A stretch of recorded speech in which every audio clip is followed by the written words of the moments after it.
You're listening to Cornerstone West Los Angeles.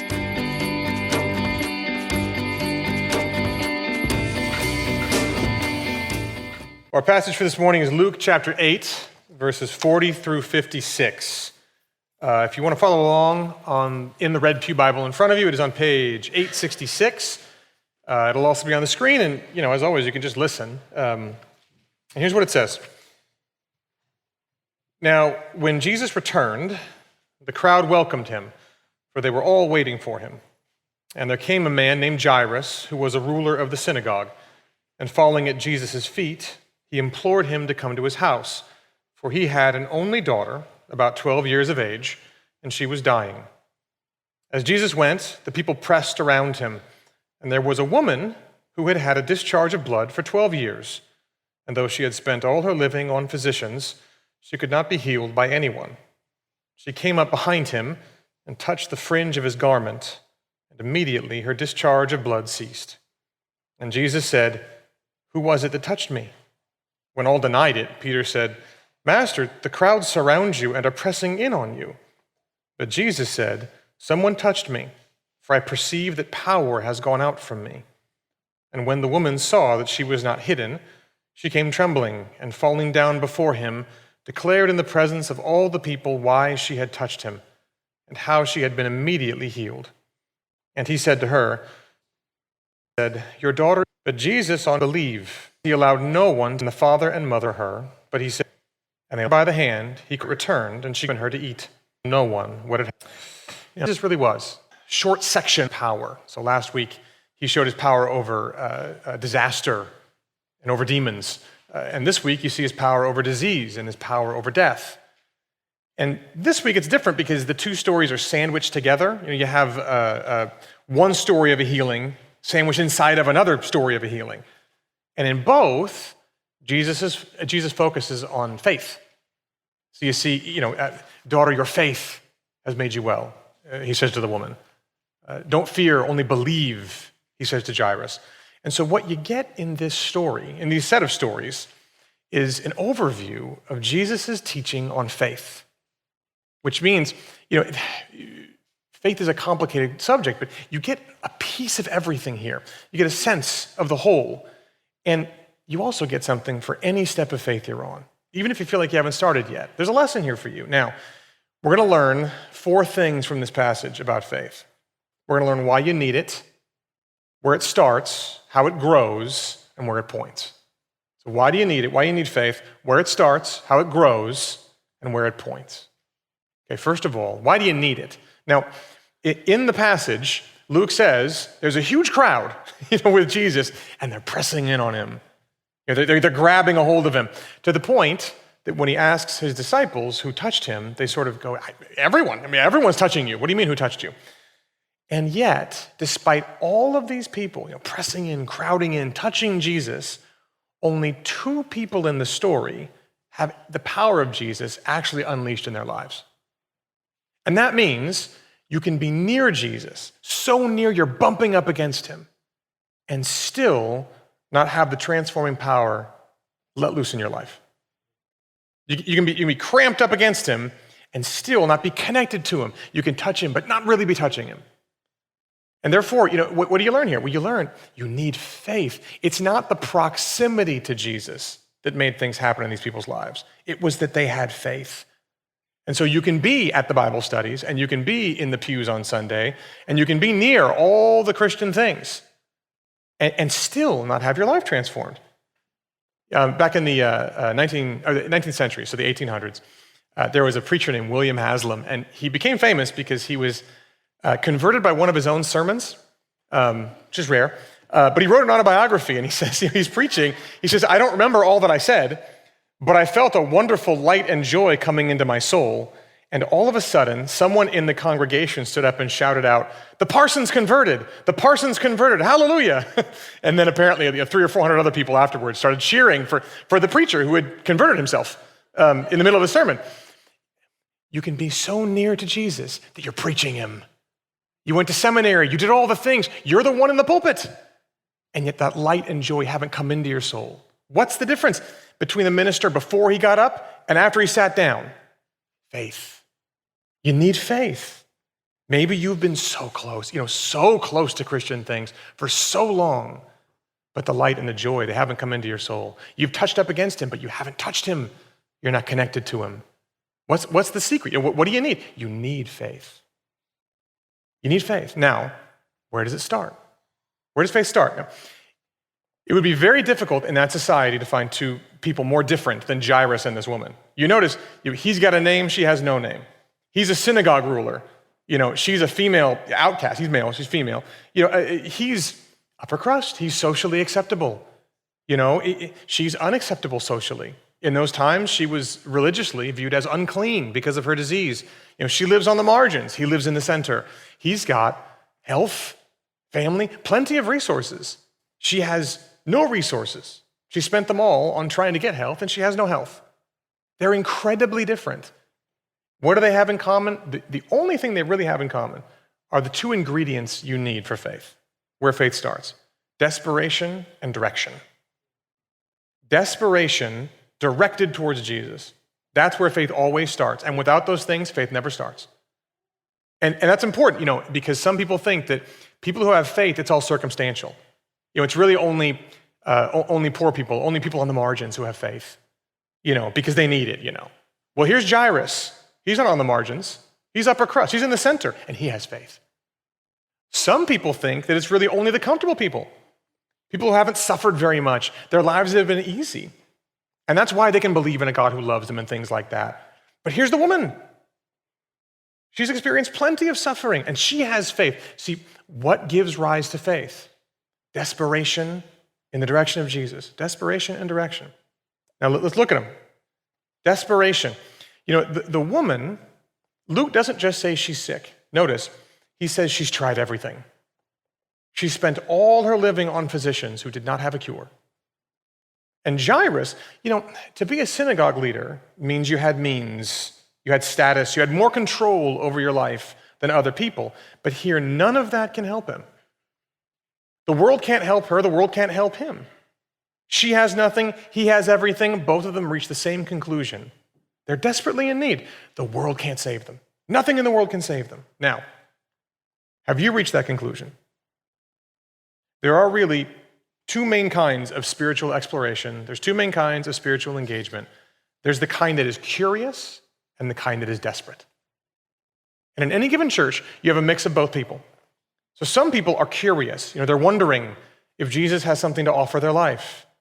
They find the stories compelling. They find the songs moving. They find the morality, very respectable, very important in today's world. And almost always, not universally, almost always, curious people are living lives like Jairus before his daughter got sick. Things are relatively in control. There's no need to be desperate, but they're curious. And yet, in any given church, right next to them in the pews are people who are desperate. They've realized the world can't save them. And they've come desperate for one who could. They're desperate, curious or desperate. Now, which are you? You don't have to be suffering to be desperate. You just have to be observant. There's a pastor in Hawaii, and people ask him all the time, you're in Hawaii. How do you get people to want to come to church, in paradise? And he says, it's actually very easy, because they're in paradise and they're still sad and upset and empty. You can go to paradise, you can be desperate.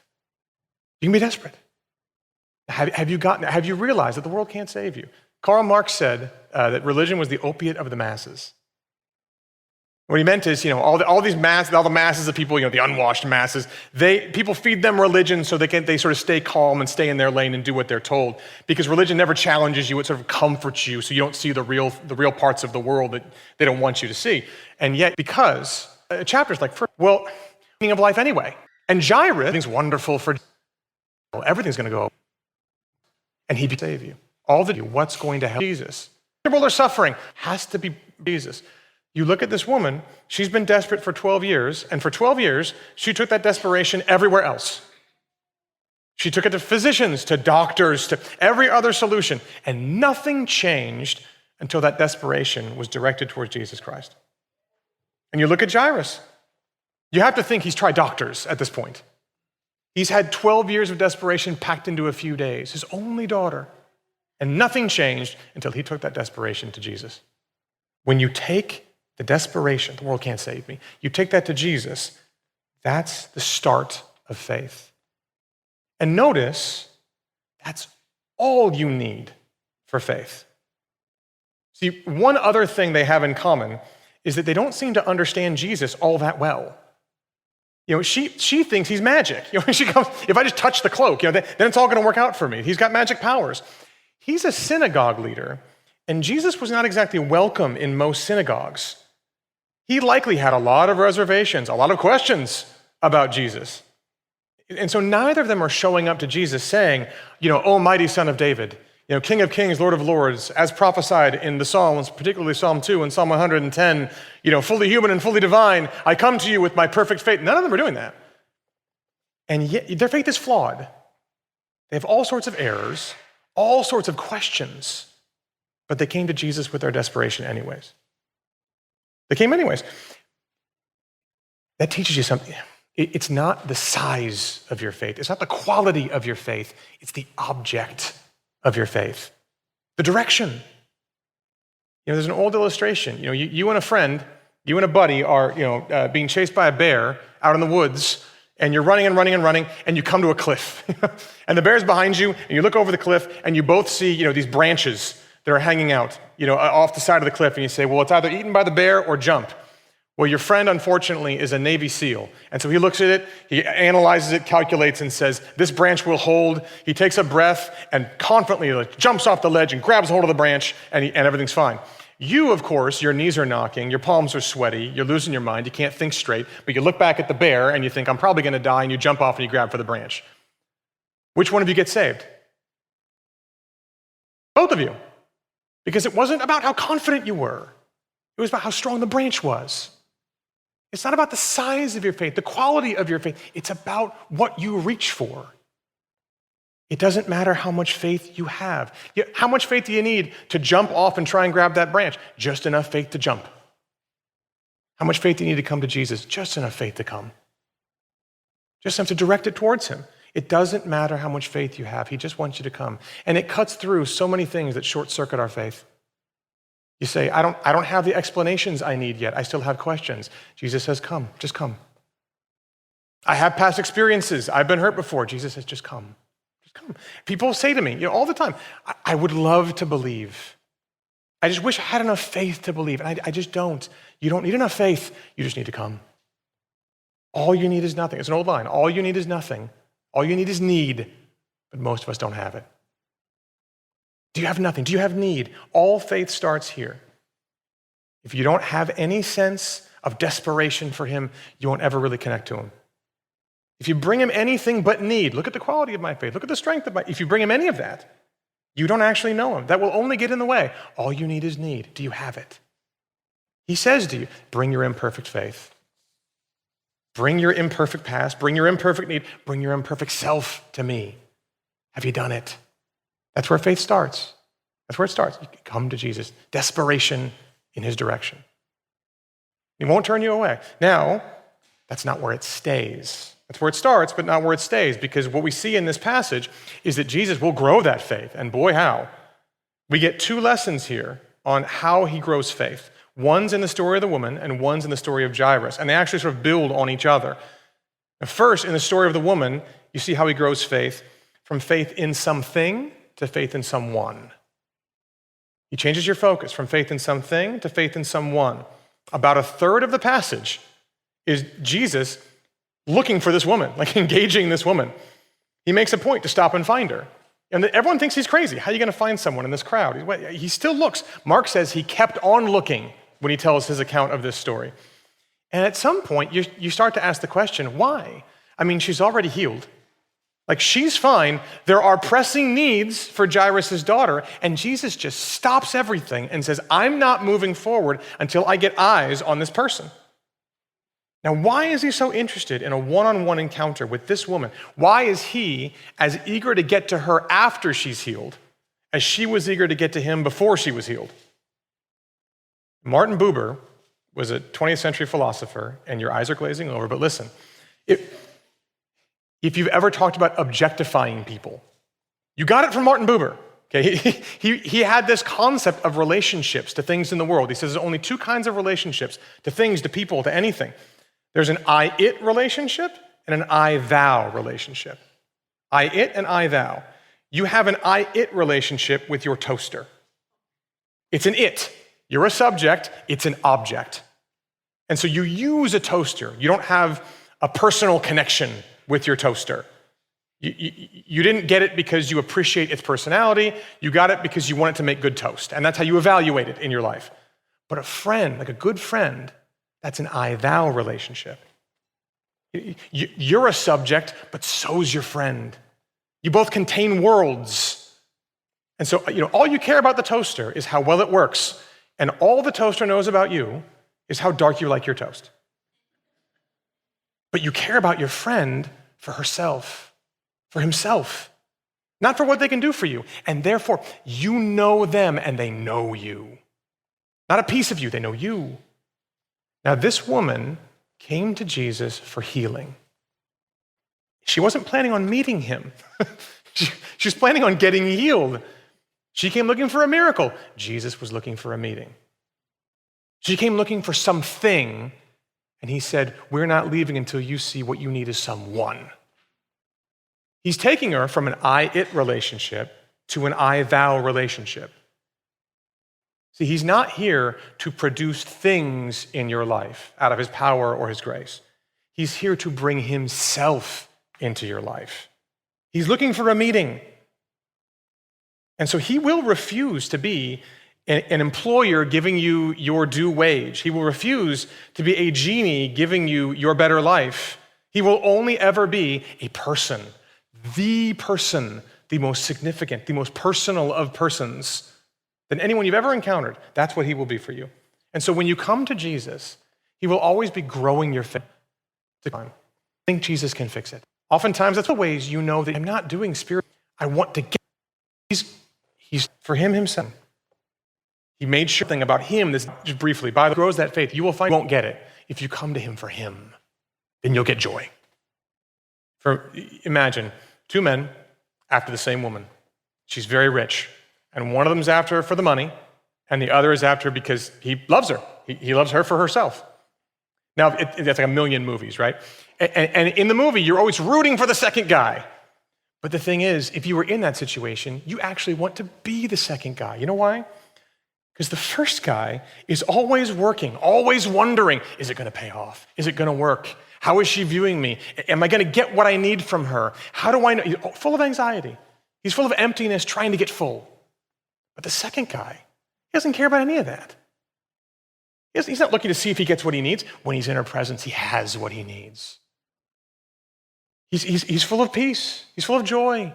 He's full of heart, not empty of heart. If you're serving Jesus for what you get from him, you will always be anxious. Your heart will always be empty. Am I going to get what I need? Is he going to give it to me? Am I doing enough things, you see? But if you're in it just for him, you already have all that you need. You have the thing you value most. And so serving him becomes a delight in itself, just for him. When you come to Jesus, he'll always be looking for a meeting. He's going to grow your faith. He'll always be taking you from looking for something to looking for someone. That's one of the things we learn. But then here's the second one, and it builds on it. He'll always be taking you then from fear to trust. The woman comes to Jesus, she's healed immediately. Jairus comes to Jesus, and his daughter dies immediately. Now that's supposed to press you. Maybe you've heard the story before. Don't worry, it's going to get great at the end. It's supposed to press you. Everyone knows. Is Jesus really bad at triage? Everyone knows. Head wounds come before knee pain. Acute conditions come before chronic conditions. She has more time. Jairus' daughter doesn't, and he stops. The pain of that, the pain of that. To watch your daughter's time slip away while he spends time on someone who is in no rush. And Jesus knows. He's not bad at triage. He knows what he's doing. And yet he does it this way. Now why? Faith will always look like this. And it will always grow like this. It will look like having to look at God and say, I will trust your timing and not my own. I will trust your wisdom and not my own. I am not here to take control from you. I'm not here to get control from you. I'm here to give control to you. It's one of the ways he's going to grow your faith. One commentator said, the challenge of faith for Jairus and for everyone who meets Jesus is whether to believe in God's agenda for your life or your own. What's your faith in? Earlier this year, we talked about George MacDonald's story, The Princess and the Goblin. It was back in March, but it's about an 8-year-old girl named Irene. She's the princess. There's goblins. And Irene discovers a fairy godmother in her attic, which is pretty cool. But the problem is she goes up to her attic sometimes and the fairy godmother's not there. And so one time the fairy godmother comes to her and she says, if you ever can't find me, I'm going to give you this little ring. And around the ring, I'm going to tie a piece of thread. And the thread is so small you can't see it, but you can feel it. And I'll hold the ball of thread. So if you ever need me, put that ring under your pillow where it'll stay still, and you just follow the thread to come find me. But the grandmother says, be careful. It may seem like the thread's taking you a very roundabout way indeed, and you must not doubt it. The thing you may be sure of is that while you hold it, I hold it too. And that night, the goblins show up in her house. And what does she do? She grabs the ring, puts it under her pillow, and starts following the thread. And yet it doesn't take her away from the goblins. It actually leads her right into the goblin cave. And at some point, it leads her to a dead end, a bunch of stones. She can't get further. So she says, I must have to go back. But you can't feel the thread apparently going back. You can only feel it going forward. So she says, what am I going to do? She starts taking these stones down. Her hands are aching and bleeding. And all of a sudden, out pops this neighbor boy, Curdy. And he's like, I was trapped back there. Thank you so much. And she rescued this guy because of the thread. And then he makes, a beeline for the door of the cave. And she starts climbing into the rocks. And he says, what are you doing? I was trapped back there. And she says, this is the way my thread goes, and I must follow it. Her grandmother was trustworthy. He knew she held the other end of the thread. So he knew that whatever it looked like, he was heading to her. And that's exactly what's happening to Jairus in this story. Do you see? The messengers come. What do they say? Your daughter's dead. Hope is lost. Don't bother him anymore. He can't do anything for you. And Jesus says, don't fear, only believe. And Jairus begins a long walk home to a dead daughter with Jesus. The mourners are there. That was a big thing back then. They had professionals. They know a dead body when they see one. And what did Jesus say? She's not dead, only sleeping. And they laugh at him. And Jairus what does he do? He's following his thread into the cave. And what Jairus learns, how his faith grows, is that he learns he can be safe even when he doesn't understand.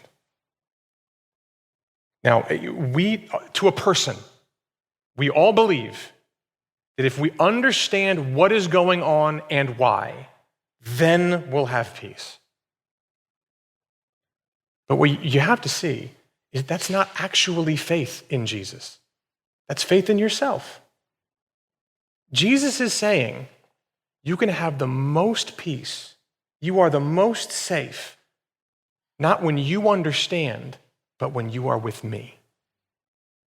It was a long walk home, but it was a long walk with Jesus. A lot of faith is about coming to accept God's timing. There are things we think God should do right now, he does them later. There are things we think he should do later, he does them now. All because sometimes God has a plan so big that only he can see it. Sometimes God has a plan so good that only he can understand it. Do you trust his timing? He's saying to you, do you trust my timing? Sometimes I'll bring healing immediately. Sometimes it will look like all is lost. But do you trust me? And just like the earlier way he grows your faith, this actually will produce an incredible peace in your life. If you're there for the peace, it won't come. But if you're there for him, if you trust him, it will come. I remember an old man once with a bunch of kids, and he said, hey, he's kind of, grizzly. He's like, hey kids, what makes a roller coaster fun?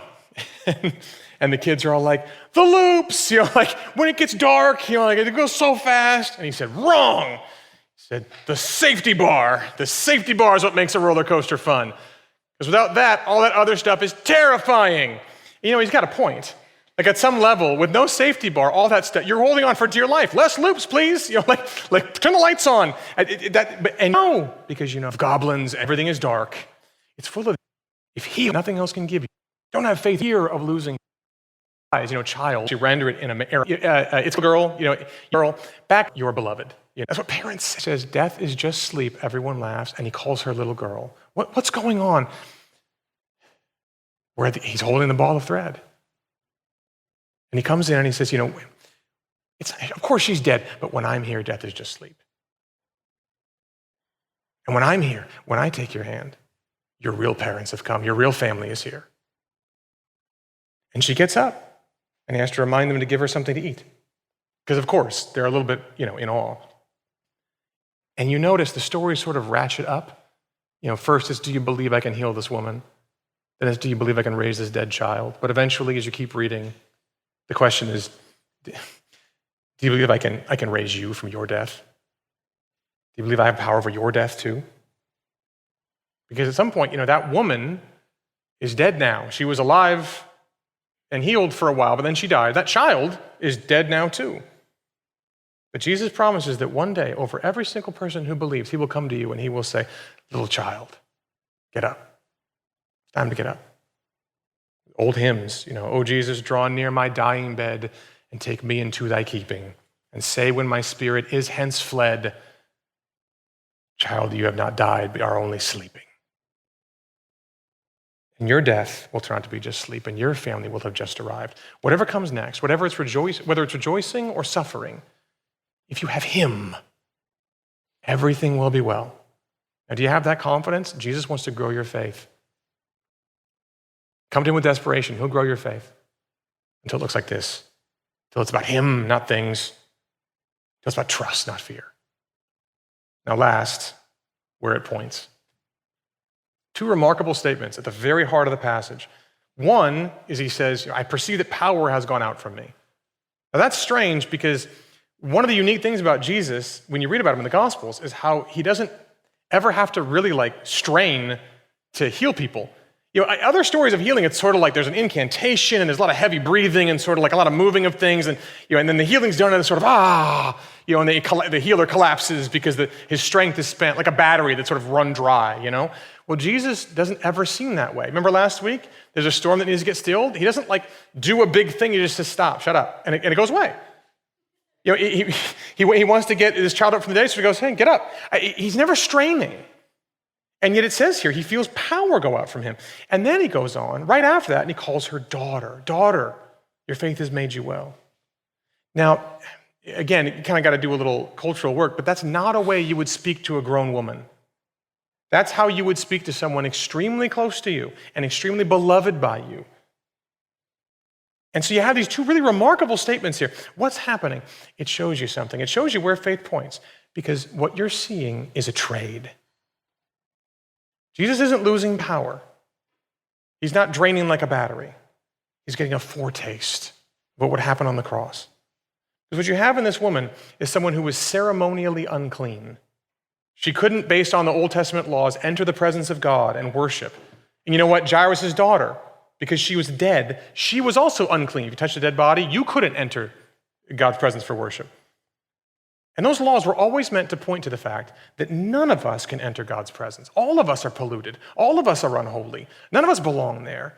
The only human being who has ever lived who deserved to hear, this is my beloved child in whom I'm well pleased, was Jesus Christ, and him alone. Every single one of us besides him deserves to hear, away from me. And yet, Jesus has power go out from him, and he calls her daughter.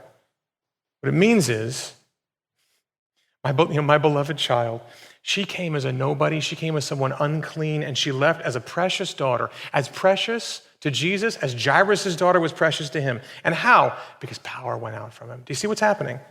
He's getting a foretaste of what would happen on the cross. How does he look at you and say, little child? How does he look at you and say, my child in whom I'm well pleased? How do you be healed? How can you get raised up? How does any of that happen? How can he put life in you when the wages of sin is death? He would have to die so we would live. It's a foretaste of the cross.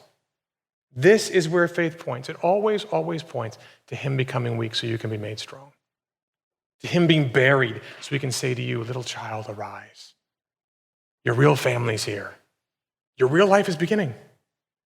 Here's one. You see, It always points to him, the crucified and risen Jesus. Here's the one who you can love for himself. Here's the one you can trust.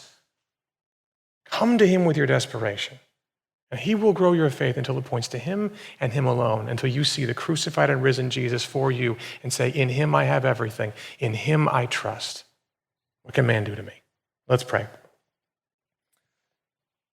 Father, we thank you that we who are in such a desperate situation, a life that ends, joys we can't hold on to, that we who can find no help in the world, to us you've sent your Son to love us so deeply that we can give ourselves to him and find that we have all that we need. Would you let us find our joy in you, put our trust in you until that day when you raise us up to new life. Would you give us faith for the journey, we pray. In Jesus' name, amen. Thank you for listening to Cornerstone West Los Angeles. For more information, please visit us on the web at cornerstonewla.org.